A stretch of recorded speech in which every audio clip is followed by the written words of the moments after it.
she's changed it a bit. What up, witches, and welcome to Witch and the Bitch in the podcast. I'm your host, Darren. And I'm Vicky. How are you all today? Hope you're doing really, really well. Because I'm really excited because we have special guests today. We always have special guests. I feel like I love it. It's our trend at the moment. It is. I love it. But this is going to be an amazing conversation. I actually can't wait for this. So the Good Witch of Hollywood, Patti Negri, is a psychic medium and a good witch best known for her recurring role on the Travel Channel's #1 show, Ghost Adventures. One of her episodes is part of the Discovery Channel's streaming service launch. And Patti is the international best-selling author of World Magick for the Modern World, Tips, Tricks, and Techniques to Balance, Empower, and Create a Life You Love. Patti was voted, #1 psychic medium, trance medium, tarot reader, witch, and magical practitioner in the world in an internationally recognized competition by Times Square Press. Her body of work includes appearances on such shows as MasterChef, America's Got Talent, and Jeff Lewing's Flipping Out. And she's the host of her popular podcast, The Witching Hour, which I'm sure a lot of you are already familiar with and can be heard on nationally syndicated radio with Adam Carolla, Jason Ellis, Mancal Muller, and Coast to Coast with George Nuri, which I have actually watched some of his stuff. And she has graced numerous magazine covers, contributed to over 20 books, and conducted seances. Yes, you heard that right. Seances on radio, film, and TV, working with, and this is the bit that my husband's a little jealous because you've worked with legends like Emma Stone. He loves her. And for me, Josh Duhamel. Me too. Yeah. Yes. So please welcome Patti. Woo-hoo! Yay! Hi. Well, thank you for that entrance. I'm so happy to be here.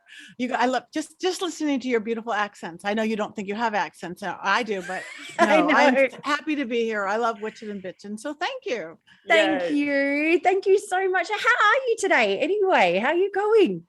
I am great, just like you. In the craziness of the world, different every day. And I'm dealing with my Instagram got hacked. I mean, seriously hacked. That I've got 12 people working on it and haven't got it back yet. So really? You know, it's life. And everyone's saying, you done any magic yet? I'm like, I dare not. yeah, that's right. I'm just not quite sure just yet. Yeah. I'm gonna calm down. No, I'm really well. Every day is what do we make it? So I'm choosing to make it really good. And that's my little puppy upstairs barking. If anybody here, I have is it Willow? 5-month-old It's Willow, my 5-month-old Doxy. Oh, I've seen little pictures or little snippets on like your Facebook page and things like that. I'm like, oh my gosh, it looks so cute. I did hear that you did call her a devil dog. Quite a bit. She's a devil dog. She is. I didn't have the devil till I had a dog. No, she is. She's teething. She's eating balls.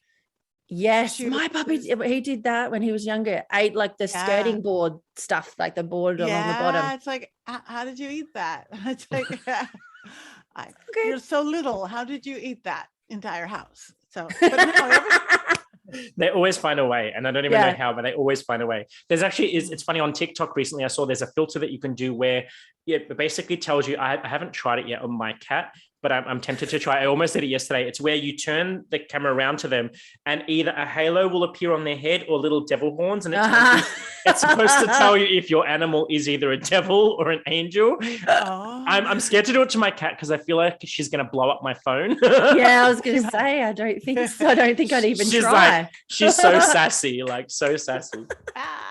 But no, it's so good to have you here today. Thank you so much for being with us. So I wanted to kind of start, this is where we often always start our when we have guests on, because we want to really showcase that there's no one way to be a witch or to be a magical practitioner. And especially with your book being Old World in the Old World Magick for Modern World, this is why we wanted to kind of have it as well. So how would you define a modern day witch? And it's just purely your opinion. For you. Yes. Well, what I do is, again, to me, it's almost a lifestyle, because yes, which can be your religion, your belief system. I'm Wiccan, or I'm ceremonial, or I'm Thelemic, I'm chaos magician, I worship the goddess. Yes, which could be your belief system, but to me, it's the practice.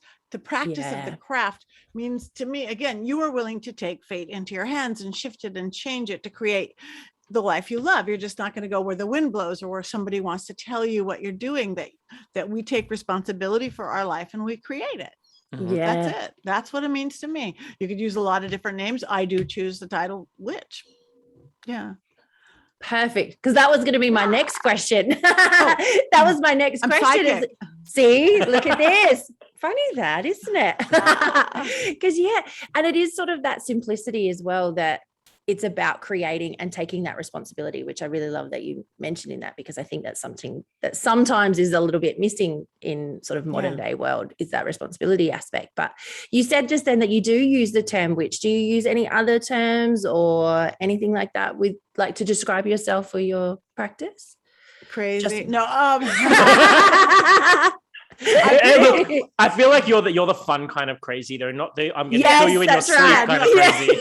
Yeah, I'm the fun crazy, not like get her out of here. But no, like, what's going on? Kind of crazy. No, as far as I don't even have a title anymore. I consider myself pretty darn eclectic in my work because I've studied everything for so long. It's like I this part of Wiccan practices, this I like this part of chaos magic. I like this southern root magic. I like this folk magic. I've just so far created my own way of being. So I don't have a title other than that. I do like the word good witch though, which is, I don't like, for me, white witch, black witch, because it has so many connotations. Yeah. And it's mostly because I'm a really big fan of the Wizard of Oz. Yes, I have the great big pink blended dress. I was about to say. Do you travel around in a big bubble? I'm working on that. I am working on the big bubble because they have those big like kind of hamster bubbles you could do it and work out. And yes. If I get one of those, I've got the dress. I actually wore it to the labyrinth ball the other night. There was a great big labyrinth of Jareth ball. So I wore our horns on the top, so I wasn't pure Glenda, but the dress and just ridiculously dressed it up.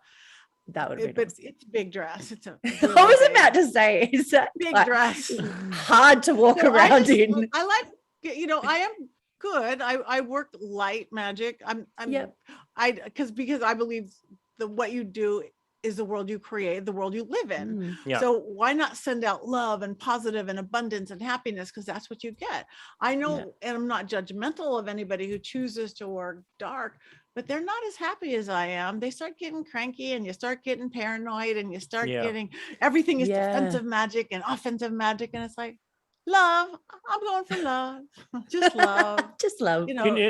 Just love. It's actually even interesting you say that, because even outside of magic, when you're faced with any form of conflict with someone, like if I reflect now, and anytime when I've combated conflict with more conflict, then you feel shit about yourself, even though you've said your piece and you've had your final say, but you then feel shit yourself because you've had to go to that dark place or that, that emotional anger, whatever place.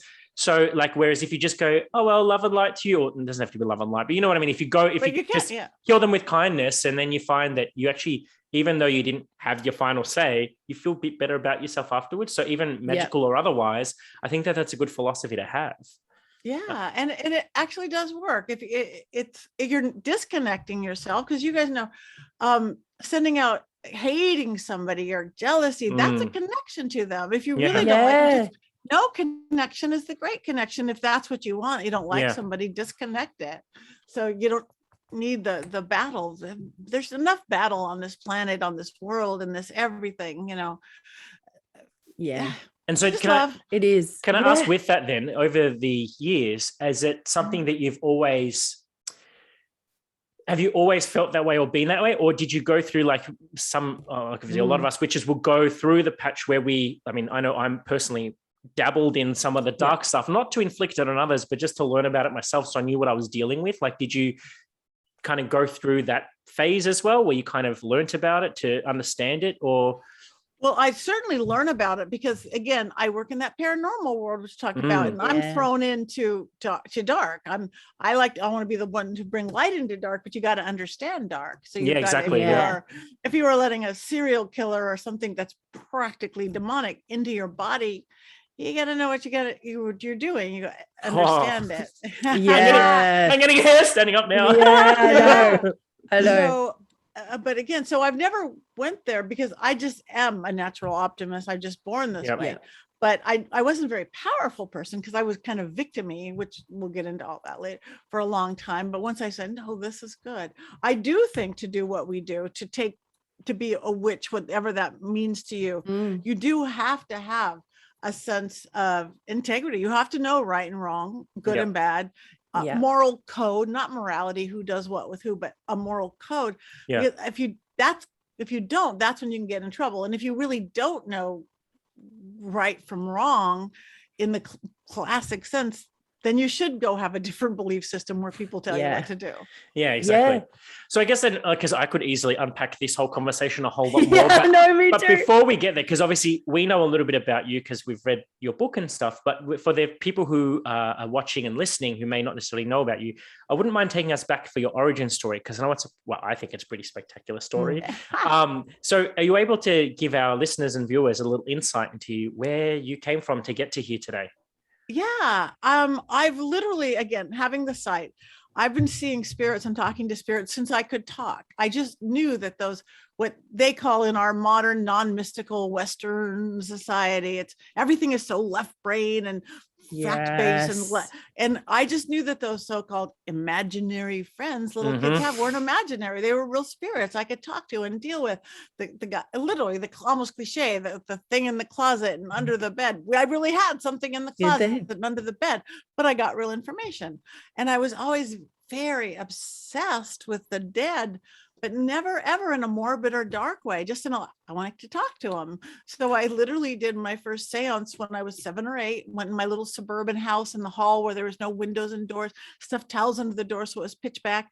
And then I realized I didn't know dead people. So I came up with like Marilyn Monroe and John, and he's like anybody I knew at 7 or 8. And my windowless, lightless hallway filled with orbs and lights and shadows. And it was like a disco. And as my best friend Sherry and Joe's that I went running out, I was jumping up and down going, this is real and this is controllable. I just kind of knew how to lift that veil, shut that veil. I came up with my first chant, my first just tapping into that nature part of it, of this elemental planet. So then I spent, and I was raised without any kind of religion or belief system. My grandfather was this very famous psychoanalyst, philosopher, came from Turkey.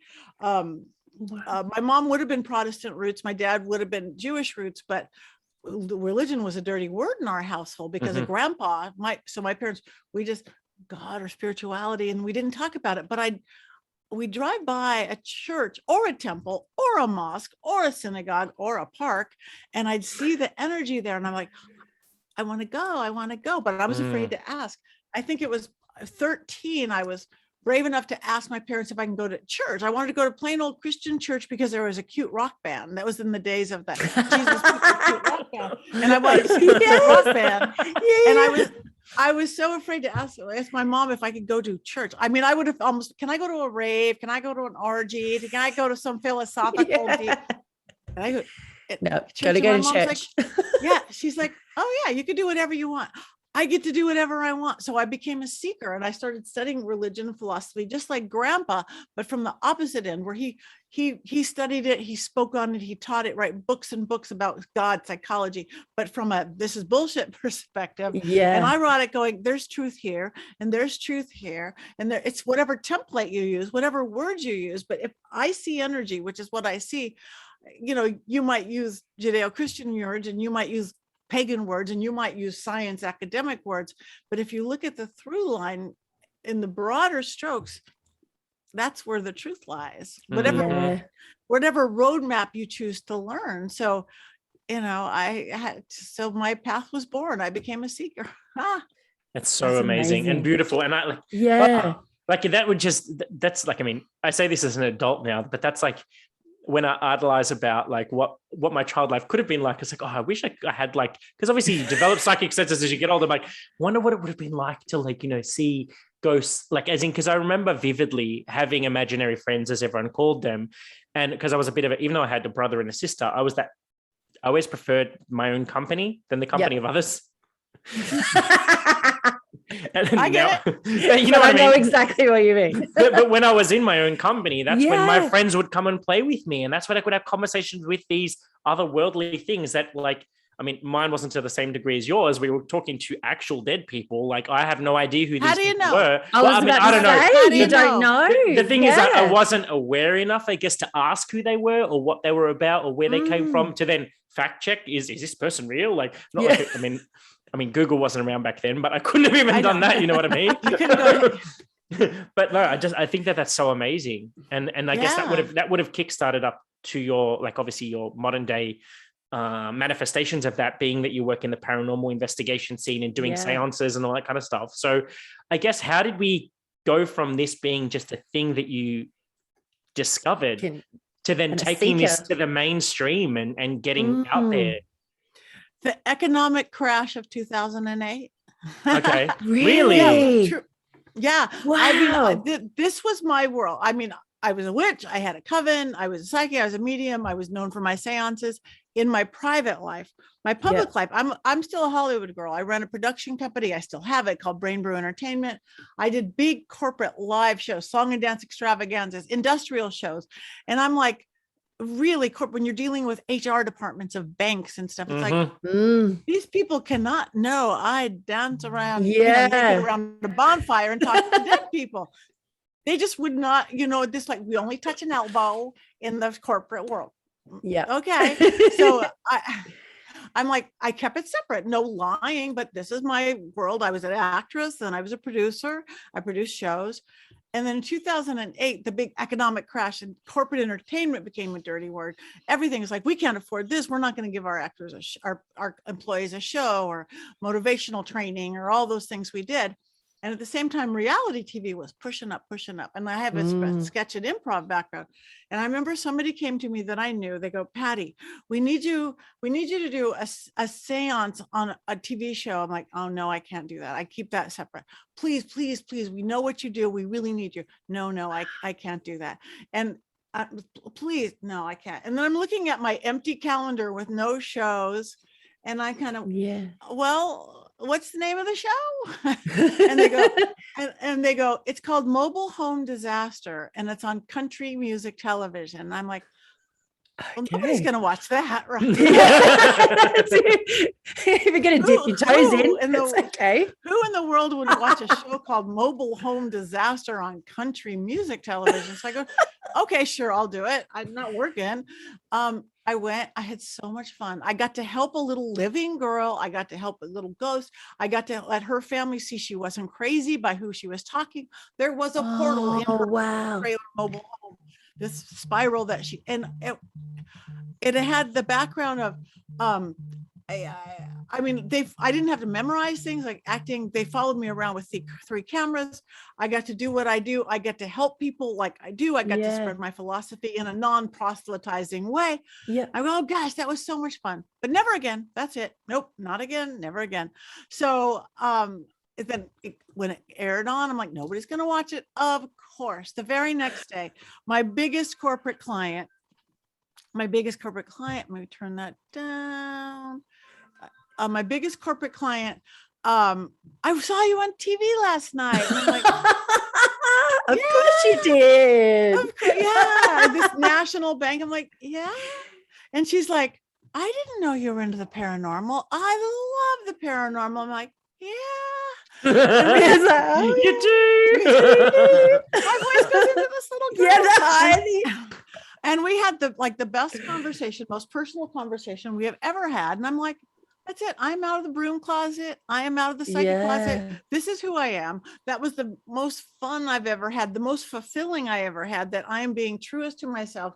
I'm done. I'm out. Whatever that helped. It didn't hurt my corporate world. Those people, most people didn't watch whatever I did or didn't know. And those who did, well, then they did. So then they knew. But still, this world took over because I do know what I'm doing. I'm Hollywood this. I am legit at what I do. I'm so trained, so educated. So if they needed a psychic, call Patti. If they needed a medium, call Patti. If they needed a witch, call Patti. If you need a seance, call. So, because I know how to hit a mark and I know how to talk in sound bites and I'm legit. So it took over. I have my production company, don't even have time to do stuff. I did one little thing last year. And I love it. It's good. I get to do what I do. And and make a have living a bigger from it, audience to do it, make a living from it. And I get to travel and I'm not bored. Yes, I am stuck behind my desk a lot, but now with the television, that allows that I get to go to conventions and speak. I speak at colleges and I love young people. I keep getting younger, the people I'm working with, because the show I'm on is Ghost Adventures. That's guys in their 40s. Then I started working at, with, a lot of different people, but this TFIL guys I'm working with this year, they're guys in their 20s. And then I started working back again with Awesomeness TV, which is high school oriented. I've started doing a bunch of their shows. So I'm back with teenagers. I'm waiting for my kindergartner. I was about to say, Patty the Good Witch or whatever. We could do nursery rhymes. That's when you have to wear. That's when you have to wear the Glinda dress. Then I wear and then I'm going to work that big bubble. I'm going to get that big. So, but it's just great. It's seeing, again, working, whether I'm speaking at a college to whatever, seeing little light bulbs go on. I'm not telling them they need to be witches at all. I'm not telling, but just that, grab your power back, kids. Yeah. Grab your power back. You get to create your life. Everybody gives away everything to limiting belief systems, to other people, to fear. Grab it back. It's easy as you allow it to be. So that's what I'm about. It's fun. And I love that, because it's so like, this is the thing, is like, I'm so glad that we live in the society today where we can do stuff like this. Like that. I mean, the fact that you get to like gradually speak to younger and younger crowds means that those children now have an opportunity to have a choice at a much earlier age than, for example, our generation. And the generation before that, and the one before that. And the fact that like you're here on Hollywood, on radio, doing your own podcast, the same as us, doing a podcast, like these are things that, I mean, we haven't done an episode about this, but we're tempted to do one of what are the things that people do today that back in the day you would have been tried for being a witch? Right. Yeah. Like, because all of us would be hung by now. We'd either be hung or burnt at the stake. Like, we'd be gone. Easy picking. Hung, the stake, all of the above. Yeah, exactly. And what's a normal part of life now that people do? It's like, that's right. But it's amazing that you get to now, like Darren was saying, to come to that different generation where they can come into it without having to. Because I mean, even within both of our stories, I know like there's a lot that we kept. I mean, I was still really technically in the closet until we started this podcast, which was only a year ago, like publicly, because of you had to kind of keep things hidden a little bit before fear of what it would have that kind of add-on effect on outside of life. Outside of your magical life.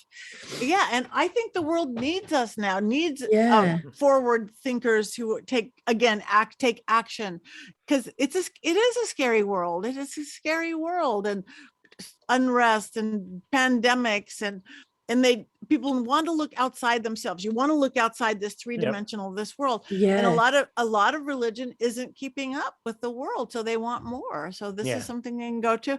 And those who don't want, and those who don't even want what we have, you could be the witchy person, you could be the new age person, the love and light crystal person, but those who don't even want that, they become paranormal investigators. So if they want the mystery, they want the mysticism, they want but without any kind of spirituality stuff, though they usually end up going there. Too many scary things, find God of some sort, or gods, or God. Something comes out.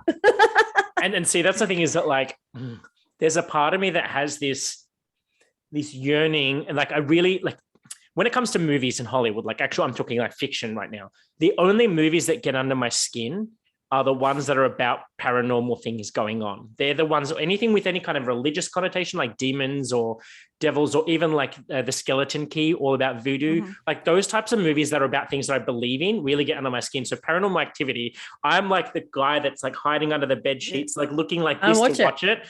I'll watch it. She won't watch it at all, but I'm like peering between my fingers.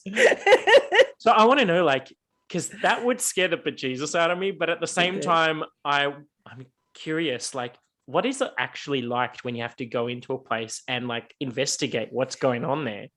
It's I like to be scared and I like to be challenged, just like you. I was that person too. I grew up on scary films and horror films and scared.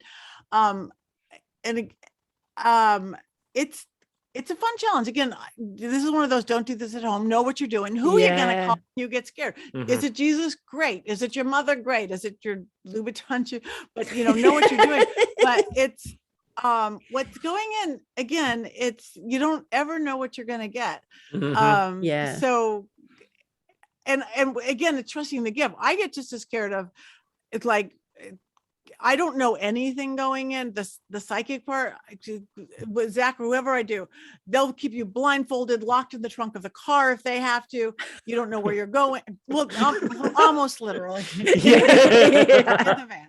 And it's like, here's an address, here you go. Even with the Cecil Hotel, which that's what that we launched, because that's like the scariest place ever. I remember Zach called me like a couple weeks before and he said, we're coming to LA. We need you for something. Okay, cool. Didn't hear. That's normal. Then 2 weeks later, he goes, hi, we're shooting today. Can you be here in 2 hours? And we're downtown. And I'm a girl going, 2 hours. Did I wash my hair today? Do I have time to put on? Oh my God. That's right. Like I need a little bit longer than 2 hours just to make sure. I'm not even home. Yeah. So I'm like, yeah, of course. Yeah. And I don't think he said Cecil. If he did, it was under his breath. And because again, I live in LA. That's the hotel that you walk blocks around. So, and then driving up, getting there into it, and I'm like, oh, Cecil Hotel.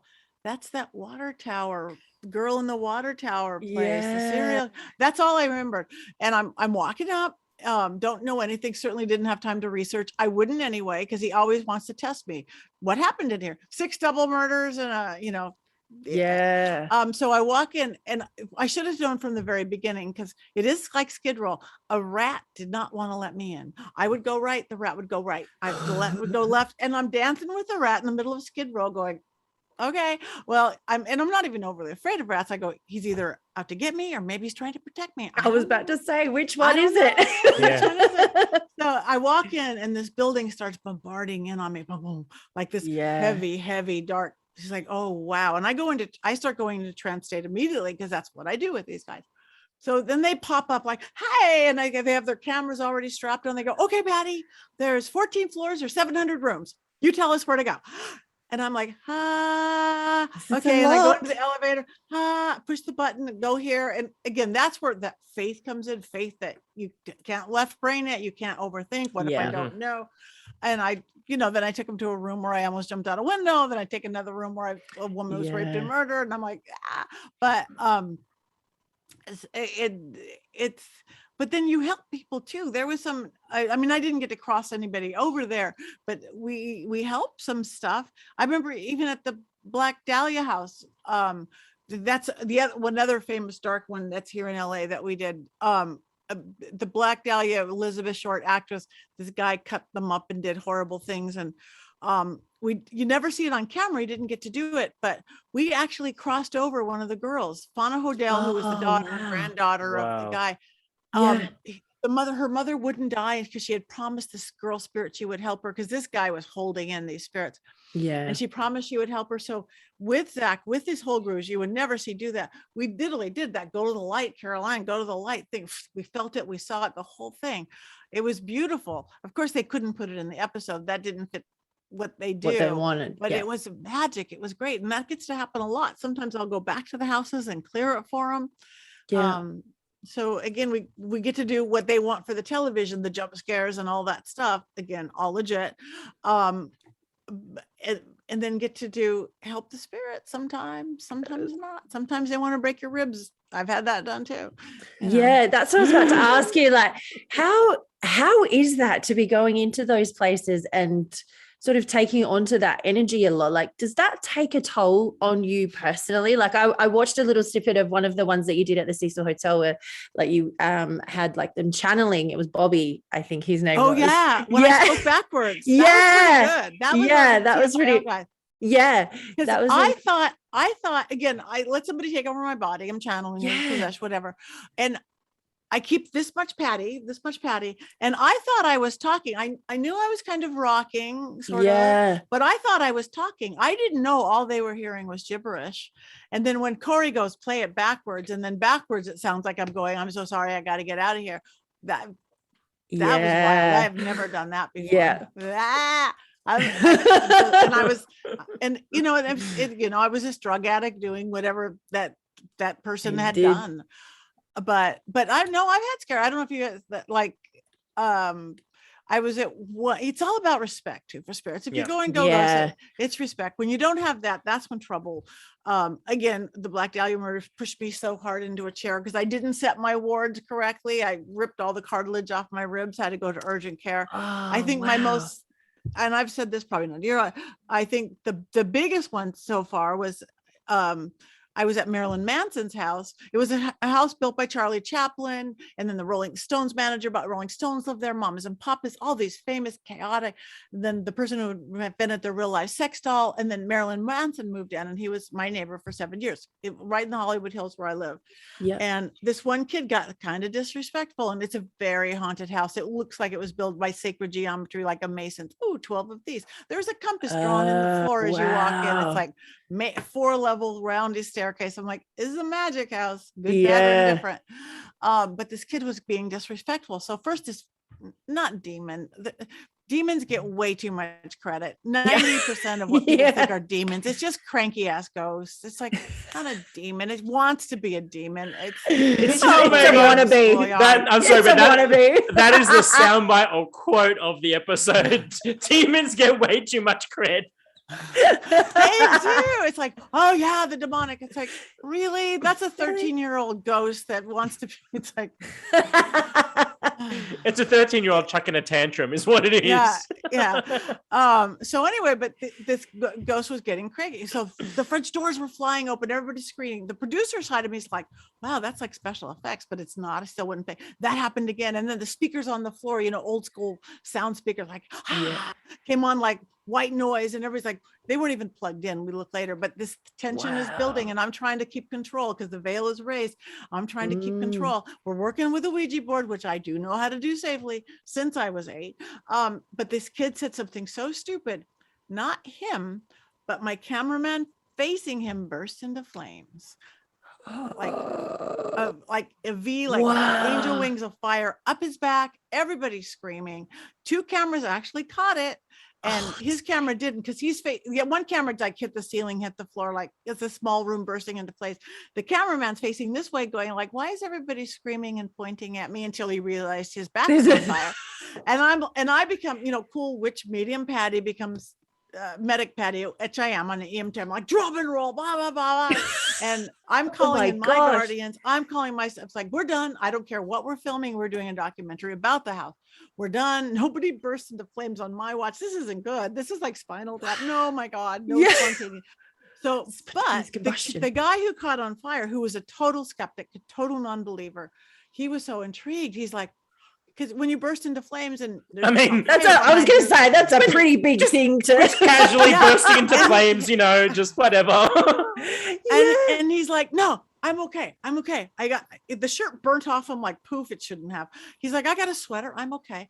And he's like, no, I got it.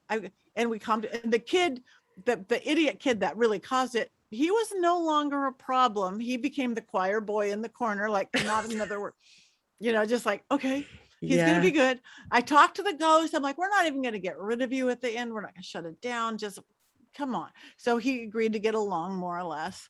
The glasses were flying. They did try to push the camera. But the coolest thing about that and showing my magic, or not my magic, but what we can do with our magic, is that the cameraman called me up 3 weeks later. He goes, Patti, look at my back where the burning and the scarring had happened. Yeah. And it totally looked like he had got a tattoo of a dragon. Open mouth, sharp teeth, winged head into the shape of a serpent. Wow. That is the exact energy. That is what I called in to shut down the seance. I work dragon energy. It's big, scary dragons. I work dragon energy.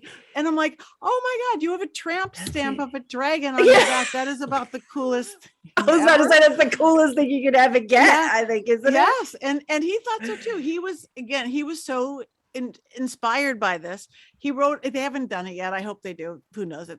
He wrote a movie with Stephen Norrington. Actually, that's the guy who wrote The League of Extraordinary Gentlemen and Blade series. He wrote all these very left of center movie. He wrote a movie about this TV psychic who did all the TV show basically about me. And then one day, a portal opens, and then it became a big horror film. And I'm like, have fun, have somebody young and beautiful play. But I'm like, do I get to choose who plays me? Yeah, that's it. But I sat down with him for 5 hours, and I go, oh no, Lauren, you can't say that in the movie. He goes, but you said that. I go, I know I said that. That opens a gate. You can't say that. Let's say something that doesn't mean anything, because you don't want to be one of those cursed horror films, do you?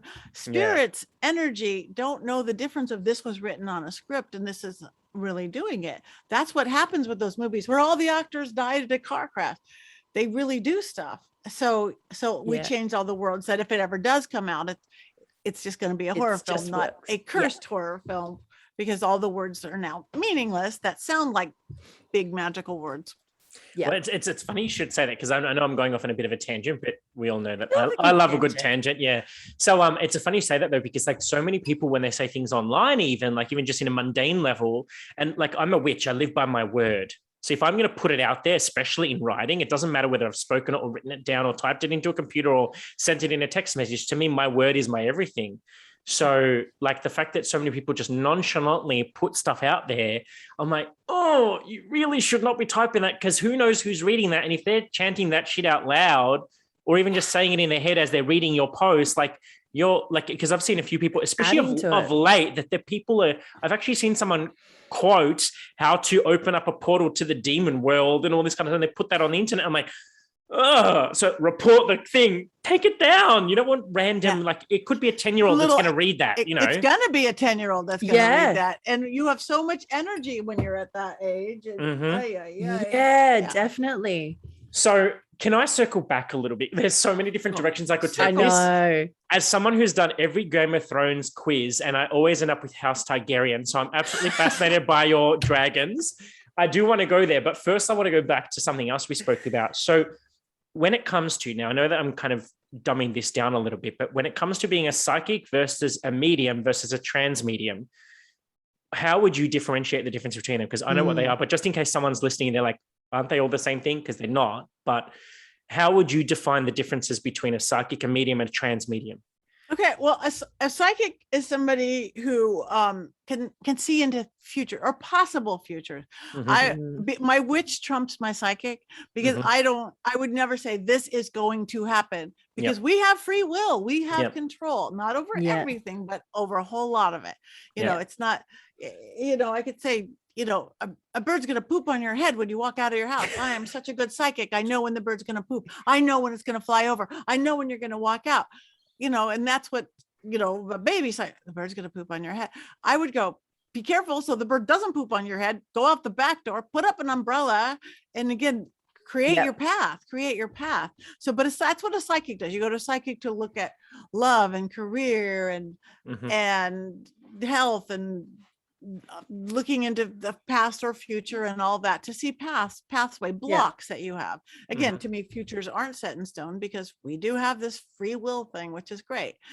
A medium means you talk to the other side. You can talk to spirits, dead people, ghosts, elementals, gosh knows what, on the everything else on the other side, which is not all mediums are psychic. Not all psychics are mediums. So mediums, and then getting into the trans medium is that you take on that.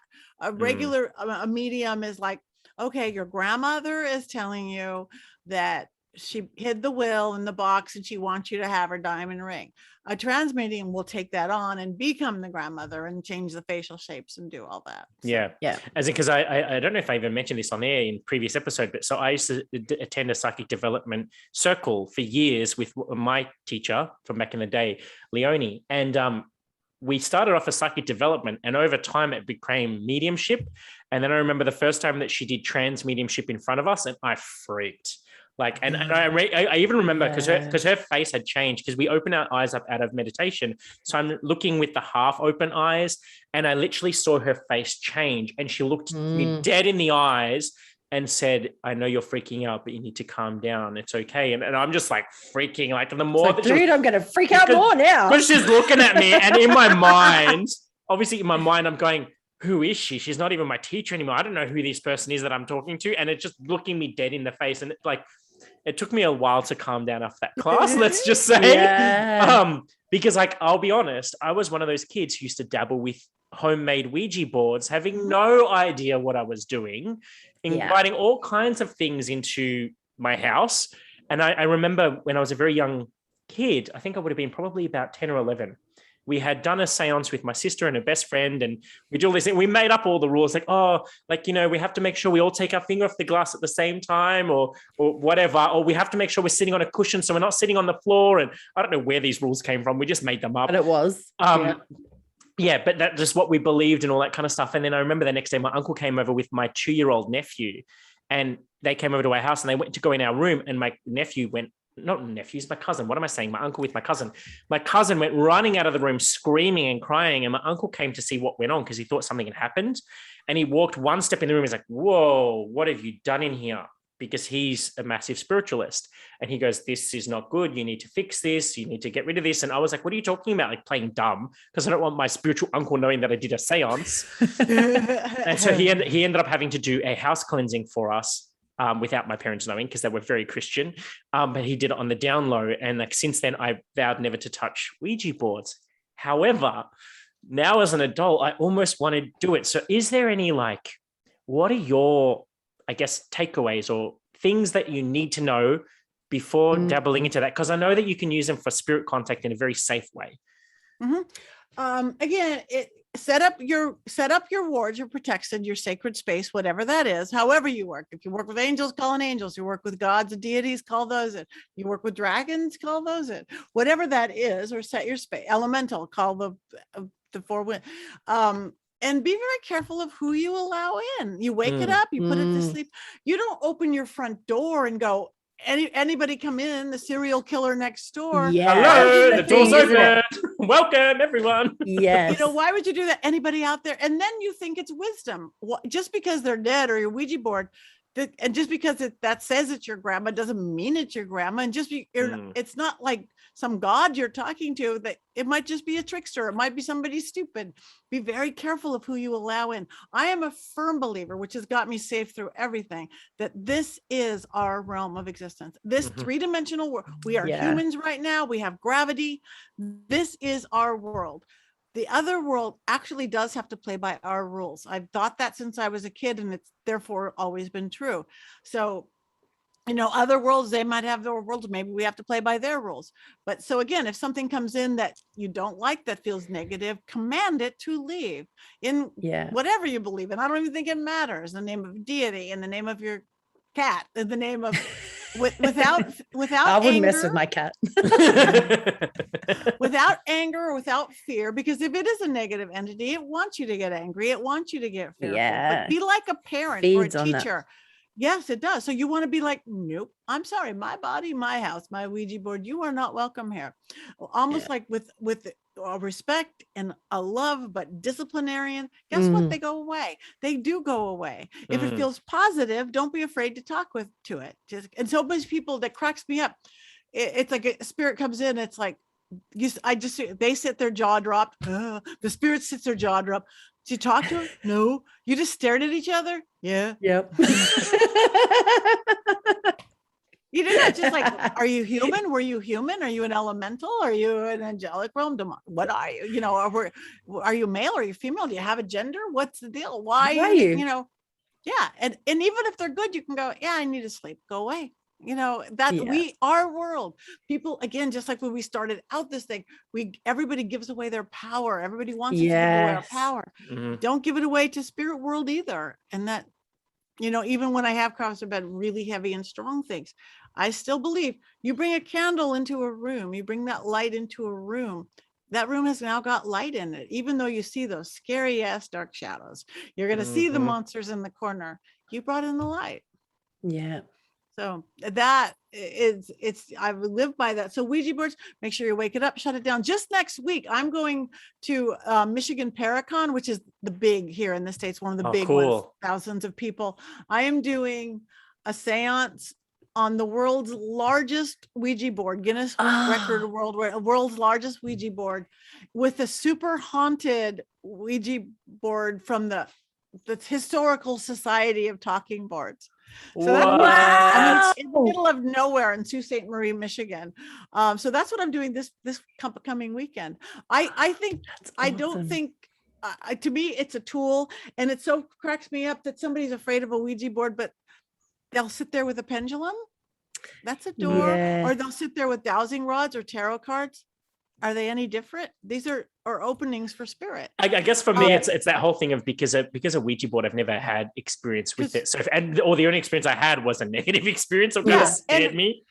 And we've made it negative. Remember, we create our reality. I was about to say, we had so we put that scary stuff into it. I don't think they should be sold in toy stores. I think you should be an adult to buy it, or 16 plus, or parental thing. I think they should have a completely opposite set of directions. More like, this is not a toy. You know, my favorite one is my little Barbie pink Ouija board with the Do you use that when you're wearing a Glinda dress? I do. Yes. I love it. I love it. Oh, the spirit sail. Although that said, I have always wanted to. I Google every couple of years. I Google again because I missed the day when they came out. But just in case they bring them out again, if I could get an exact replica of the one on Charmed, I'm sold. I am sold. Like, I could live for that one because it's just like Halliwell sisters. Like. So obviously I don't want us to get too wrapped up in, because I could talk about that in I know ages as I well. was about to ask more, but I'm like, no, we need to get on to the next things. Yeah, but talking about ghosts and communicating with spirit. Now I know there's something that you're, well, quote unquote, an expert on, or one of the go-to people on, and that's a thing that's called spectrophilia. I found this really fascinating when I heard about this in your book, because it was just like for the listeners, we're going to get onto what it is, but I've had experiences with this, and I was always like questioning, like, did that happen? Why did that happen? And then you start questioning yourself because of the experience of what it is. So for the listeners and viewers, what is spectrophilia? Spectrophilia is the technical name for ghost human sex, ghost human intimacy. It's been around forever. Every culture, just like dragons, every culture, every belief system, whether it's an otherworldly being comes down for the human. I mean, it's almost the Jesus story and everybody else. It's an off-worlder. Yes, it is. It's I hadn't thought about it that way. Christians are gonna burn me. It's okay. They're gonna send us to their version of hell, which we don't believe in anyway. So whatever. Exactly. But it's been around forever, good and bad, and indifferent.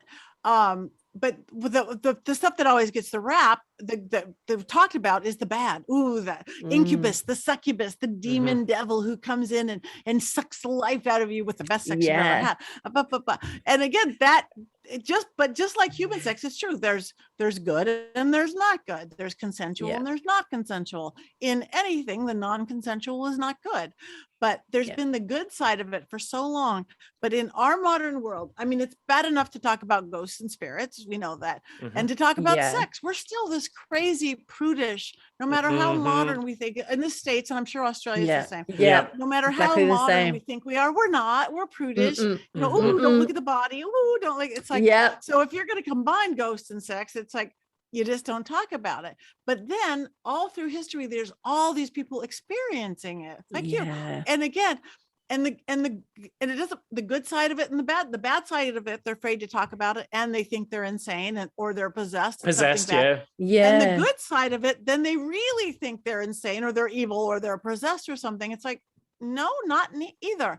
If you don't believe in ghosts, you don't believe in ghosts. But and nothing will do it. But if you believe in spirits or the spirit world or the other world in any form, if you believe that, your spirit guide can touch your hand, or dead grandma can come soothe you when you're sick, why all of a sudden with sex, which is such an integral part of human experience, be off limits as soon as you're dead? Really? Grandma could hold your hand, but your dead lover can't come say goodbye?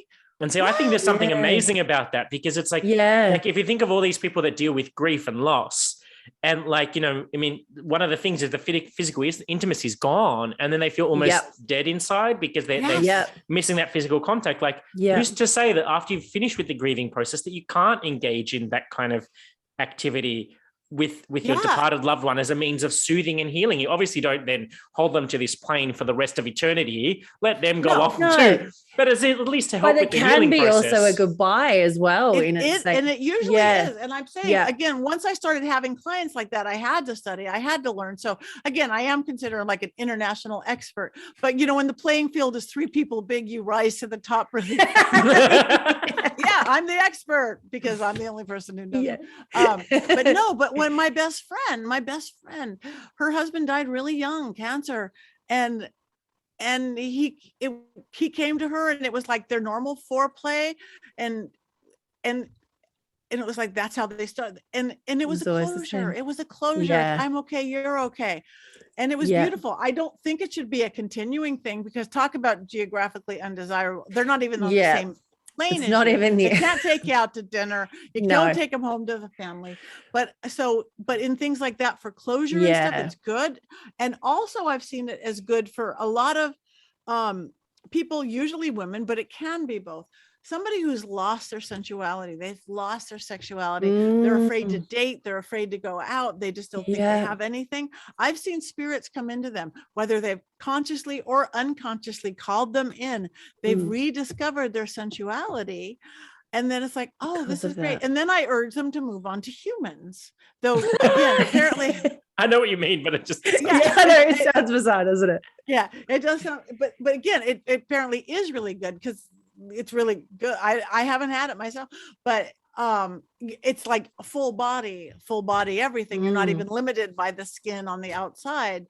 So I can attest to that. And I'm happy to go on camera saying this, because my husband and I, we've been together a long time. We all know that relationships go up and down with their sex life and everything like that. Like, I don't care talking about this. He's probably going to be weird. I'm going to make sure he doesn't listen to this episode. But there was a period where we went through a dry patch, which all relationships do. Everybody. And then this is when I subconsciously must have invited this experience in. And after it happened, it was like, it only happened once, but then it was like, because my brain had somehow attached itself to this, goes, oh my God, that's so amazing. Why am I missing out on this in the real world? Exactly. That's what reignited the passion. That has that effect, doesn't it? Yeah. No, it does. And it does. It's again, just like grandma soothing you when you're sick. Only more fun. I actually did a Travel Channel, a producer for Travel Channel. I did one movie. I was an expert on it. It's called Ghostly Lovers. It was the only thing ever done, to my knowledge, on the positive side of ghost sex. And it was literally done like a Hallmark, one of those family movies. It was different stories of all good things. Again, the woman whose husband had passed and came back, and then almost some girl who's like fantasy lover, native, whatever, came in, and then some other story, and they played it once. They played it once on television. To my knowledge, it's like, where's that movie Ghostly Lovers? You want to send people there. It's like, it's hidden somewhere. It's hidden. Yeah. Because we are, again, such a prudish. And that's the thing, isn't it? The more you talk about these things, the more it becomes such a part of it, and it becomes more of a natural thing for people, and they don't feel so crazy or weird or whatever. It's just, we don't talk about that's right, when in reality it actually should be a really beautiful thing, like you're saying, like with the closure and things like that it can bring. And that's where we have to start talking about things and just getting things out there. Well, in actual fact, when I then unpacked that in my waking state with spirit, so I spoke to my spirit guides and stuff, and I was asking about it, I'm like, was that okay? Did I like cheat on my husband in some weird spiritual way or something? And then when I unpacked that with them, they actually said, this is all part of your healing process, because I had such a hang up about my own sexuality. And when I say that, not meaning the fact that I'm gay, but about my sexual past, pre my husband, you know, when in my younger days, when I used to play the field a little bit more, like I had such a hang up about that phase of my life, that through this phase that I was going through now, it almost helped me heal that. So I didn't have such a taboo, like dirty, shameful, like thing. And now I'm actually extremely sexually open, not meaning that I have sex with many people, meaning sexually open, meaning I'm happy to talk about it now as a means of normalizing it, because otherwise we just create this sense of taboo, and it just almost perpetuates. It does. I was going to say, it just continues to perpetuate it constantly. Yeah. That's So- what we got to do. So that's spectrophilia. Now, I hope I haven't left us with not too much I time was to gonna go, say, me too. but I do want to get to your book and Yes. touch on a few factors of it. I don't know if we're pressed for time, are we? Are you talking to me or her? Yeah, but Okay. for you, Patty, are we Okay. pressed No, for time? I'm Or are okay. we good? I'm okay. Okay, cool. We're good. Because I do want to talk about, so it's old world magic for the modern world, tips, tricks, and techniques to balance, empower, and create a life you love. So I had the pleasure of listening to this on Audible because unfortunately my book didn't arrive in time. But guys, if you're not a book reader, but you do like to listen, you can get it from Audible. It's there. It's actually a really, I like it because it's an easy read, meaning that it's quick and fast and to the point and no fuss and fluff and all of that other stuff. Exactly. It's like, I could almost tell that you're an LA Hollywood girl because it's just like, it's real world magic in the real world that you can just get on with it. You know what I mean? Yeah, no time to. Yeah, no, I spent as much time unwriting it as writing it. So it's like I was just led to write this, and I wrote it, and I'm like, all these words, Patty. This is just you hearing words. Get rid of half of it. It's stupid words. Just this is this, and so that's why it's done. So it's been a bestseller in like 5 countries because it's easy. I remember when I started like 300 years ago, I would buy these, big fancy books and they're like this books thick and magic book, this book, Buckland's book, Witchcraft, and all these things. Not that that's hard, but it's just like, and they'd be either overwhelming or boring, or no, I wasn't there yet. And then I'd buy something really simple, like a Scott Cunningham book on magic. And I'd be like, oh, I get this. I could do this, elemental this. And I would devour it. So that's what I wanted mine to be, something like that. Simple, matter of fact, not preachy, just do it, don't do it is what it is. No, but I love the way it was written. And in particular, I've taken a few little tidbits from it, which I hope you don't mind me sharing. So one of the ones I love the most, and I think this is the side of me that is obsessed with Charmed. And for those that have been listening, they all know that I'm actually, being in lockdown, I've got nothing better to do than rewatch all 8 seasons of Charmed at the moment. I think I'm up to season 6 or 7, like I'm towards the end. You're getting there. Yeah. And that's after rewatching 8 seasons of Game of Thrones at the same time. So like, I'm living my best life at the moment. Why not? But no, this particular quote I love. Rhyming is great. An old adage says that spells should rhyme. A rhyme spell has rhythm and joyfulness in it. It's easy to remember and repeat, and the repetition creates an altered consciousness. I love that because it's so simple but so on point. Powerful. It is. It's very, very powerful because and I love that throughout your entire book, every time you have a little incantation or spell that you've given in the book, because it's not just talking about it from a 101 level. You've actually given some really solid, in my eyes, ways of doing real world magic very quickly.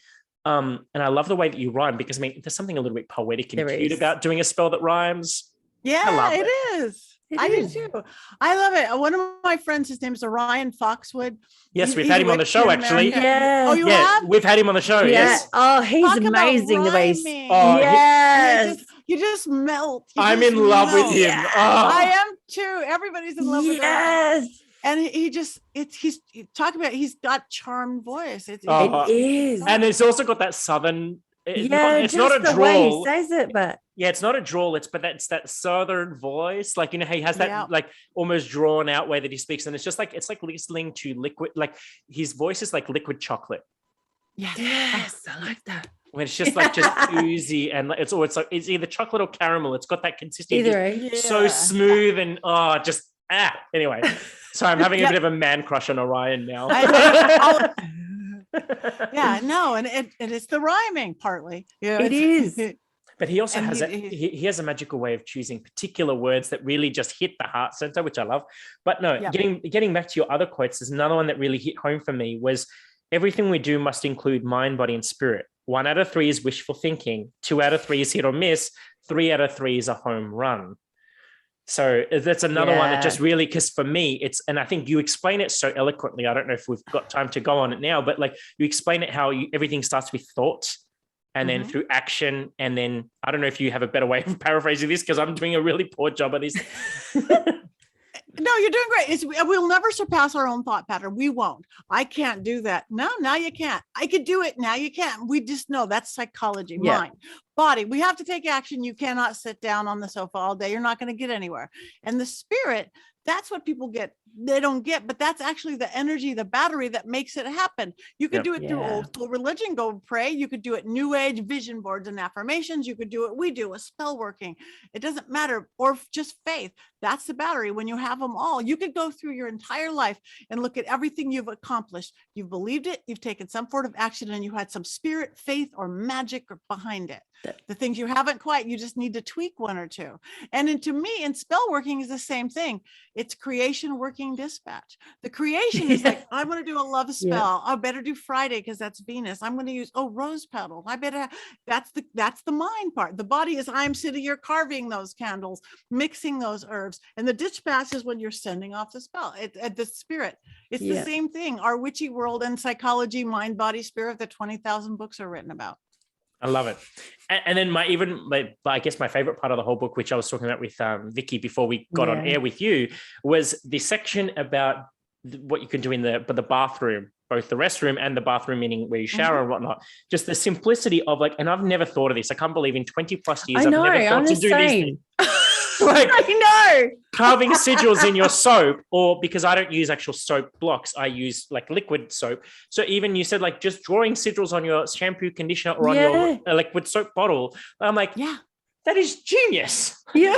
Why didn't I think of that? It's a love bath. Because you're literally lathering shampoo. Yeah. It's so because I was literally, and then my kicker out of all of it. Do you mind if we unpack a little bit the whole concept of putting salt in the toilet and the whole concept with the chakras? I'll let you speak because it's okay. No, when everybody goes to the bathroom, when we go to the bathroom, it's just the fact that all of our lower chakras are open. Water in the toilet, water is the emotions, water is the west, water is the flow.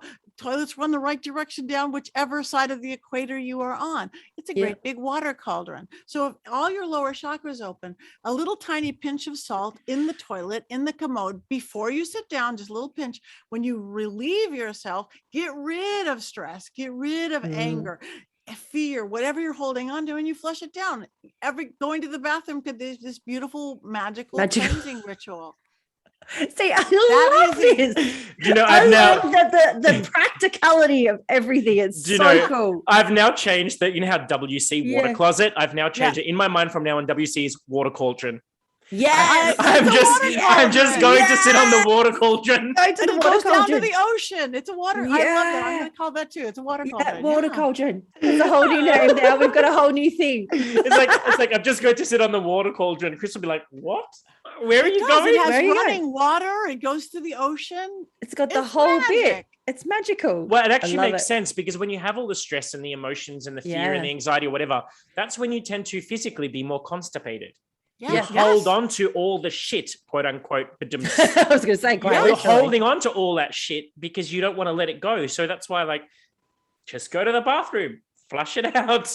It's a magical experience. Yeah, it's like if in doubt, flush it out. Yes. I'm going to see signs all over your bathroom. I was going to say, little pinch of salt. And I guess the other one that I really loved, I know I've got a lot of takeouts, but this is because this book, as much as it was because obviously, as I said, I think I listened to it. It took me 2 hours to listen to on Audible. Yeah. I mean, I listen to things spoken at a really fast pace, though. Yes, it does. It might take longer than that, but I think I had you on 2.5 speed or something. Well, it wasn't you specifically. The person who narrates it, it was because this is the thing. People think that the brain, that we can't hear information when it's too fast. That's actually not true. We only can't take the information in when we're repeating in our own mind or our own mind's voice what we're hearing or what we're reading. Yeah. So as soon as you read, if you just read by scanning, you actually get through a lot more content than if you read word for word what it says on the page. But anyway, so I was listening at 2.5 speed and I was like, whoop, pause, rewind, write that bit down, pause, rewind, write that bit down. But the other one that I really loved was the concept of the uncrossing spell done with a lemon. Because this is another thing, I see it all the time on the internet when people have got gripe with someone that they will then retaliate that with I'm going to put you in the freezer or I'm going to put you in a jar and spit on you and all of that directive action to that one individual. Yeah. But I love the fact that with yours, it's using the lemon and you kind of getting all of the bad stuff into the lemon. I know I'm explaining this really badly. No, And it's very rhymey too. Sour spell to sour fruit. You must go there because that's your suit. Into this lemon ever bound. All cures, all ills with salt and sound.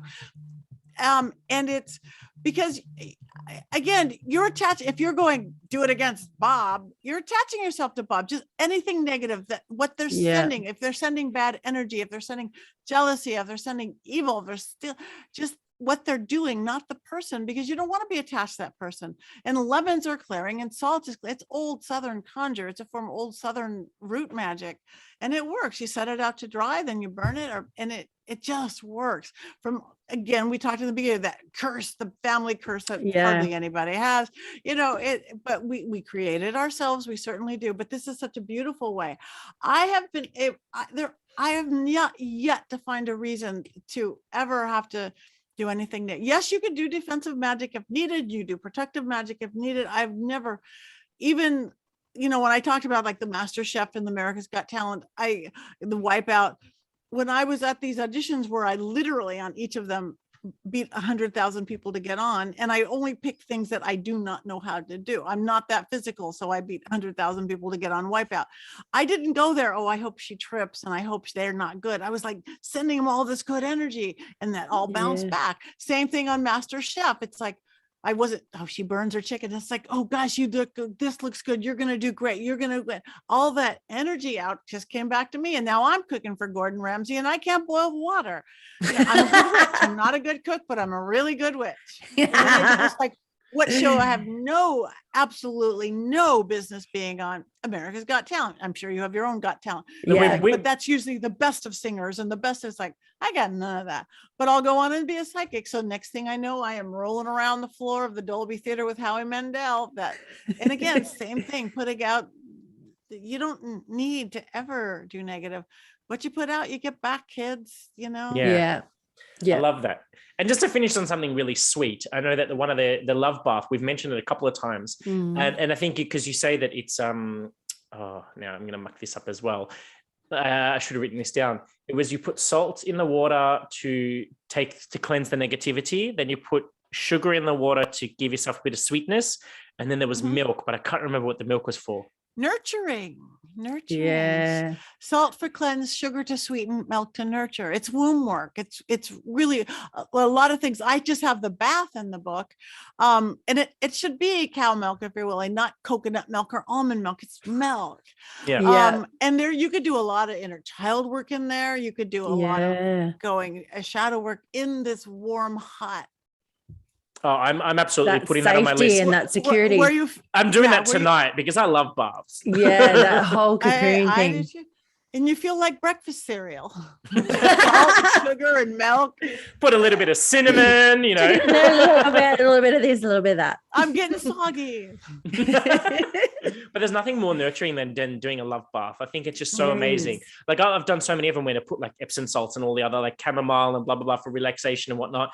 And like, so that's why when I used to say to Vicky all the time on air, I'm like, I'm such a bad green witch. Like, I'm not good at all the herbs. Like, I'm not really a herb witch. And she's like, honey, you drink tea and you have herbal baths. What more, what else do you need to do than those two? I'm like, yeah, that's right. I forget that it's so simple. And like, you even mentioned that in your book about, because I know you even said it in the book itself about being, I'm not a good cook, but I'm good at as being a kitchen witch. And like how we naturally gravitate towards the things that we need the most. For example, I think it was the example you gave is when you argue with a lover and then you go for chocolate afterwards. And basil is really good for arguments. Basil. Yeah, the next time I'm wanting to get an argument out, I'm just going to serve up some either some basil encrusted thing or bruschetta. Yeah, bruschetta. It's like, I have a bruschetta sauce. Pretty good. But I love it. So guys, if you need to go out there and get this book because it's seriously, it's available everywhere, all major booksellers. And like I said, even if you don't like to read, it's on Audible. I'm sure it's on Scribd. There's so many different apps out there that you can find it. So ebook, again, physical, both of them. It's all of the above. All of the above, because I've got it on Audible and I've got it on the way coming in physical book. Because me. I was going to say, I have the physical. Because it's one of those that you write on kind of books. To me, it's like, I like this and that. So the practical Audible is great, ebook is great, but I've been doing some ebooks lately. And I haven't figured that out yet. Mm. I know you I'm not can the make same. notes and everything. It's It's not not the the same. same. I like to have the piece like of to paper. I touch, like yeah. it. I like And the I don't know whether Yeah. this is because I'm a Melburnian, but I love the pretentiousness that I can tell people, oh, let me just go fetch that from the library, because my Yes. front room is literally Yes, wall that to is. wall, floor to ceiling library book. Like, it's my library. It's all the books. 'Cause Everything. it's just nice to sit there and read It sometimes. is. It It is. is. It is. So for everyone, again, that's Old World Magic Magic. for the modern world. Tips, tricks, and techniques to balance, empower, and create a life you love by Patti Negri. So, Patti, it's been Get an onto it. absolute pleasure having you on the It's show. been amazing. I could keep talking for hours. I feel like about we- all of them. I Just feel like touch we the have surface. just scratched the Yeah. surface. This is like the tip of the iceberg. I feel like. But it's been so wonderful talking to you. Thank you Thank so you. much. Thank you. You guys are great hosts. I had a blast. It flew Okay. by. So thank you very, very much. Thank you. And for everyone watching and listening, we're going to stick links either up here or down here, depending on which platform you're you're on, working. where you can follow and click and support Patti and all of her endeavors. And hopefully we can bring you back again in the future. I That would be love awesome. it. I would be love wonderful. it. I'm gonna have to have you on my show too. Yay, Ooh. that would be awesome. We've never been on someone we else's could show. do the cross. We could do the really? crossover. No. I've never been invited on someone else's show. That's It's going to a put me in a hot crossover. seat. Ah! Yeah. No, that's awesome. But until Okay. next time, everyone, enjoy, and we'll speak to you all very, very soon. See you soon. Bye. Bye.